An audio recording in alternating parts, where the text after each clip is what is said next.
A former top White House official has been taken into custody for defying a subpoena from the committee investigating last year's attack on the US Capitol building.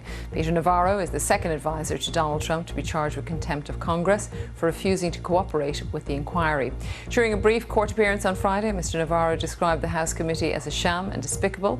The panel is seeking testimony from him about his public support of Mr. Trump's call to overturn the 2020 presidential election.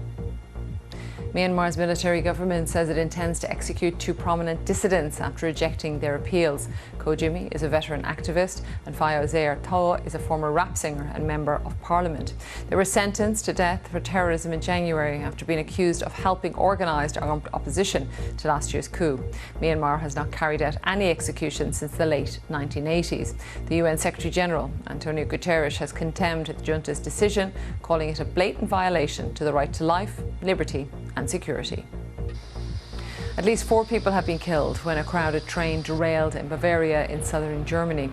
30 others are receiving medical treatment. Half of them are in hospital.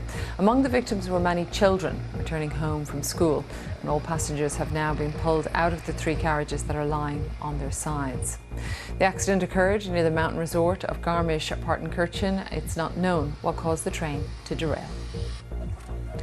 Doctors in Sudan say a protester has been shot dead during demonstrations to mark the 3rd anniversary of the violent breakup of a sit-in by security forces. Thousands took to the streets of Khartoum and other cities to demand justice for the killing of more than 120 people who had held month-long protests calling for civilian rule following the overthrow of the authoritarian president, Omar al-Bashir. Members of the British royal family, politicians and other guests have attended a special service at St Paul's Cathedral in London to honour Queen Elizabeth's 70 years on the throne. It was the main event on the second of 4 days of celebrations to mark the Platinum Jubilee. However, the Queen herself did not attend. It's also been confirmed that she will also miss the Derby horse racing meeting in Epsom on Saturday. The singer Mariah Carey is being sued for copyright infringement over one of her biggest hits.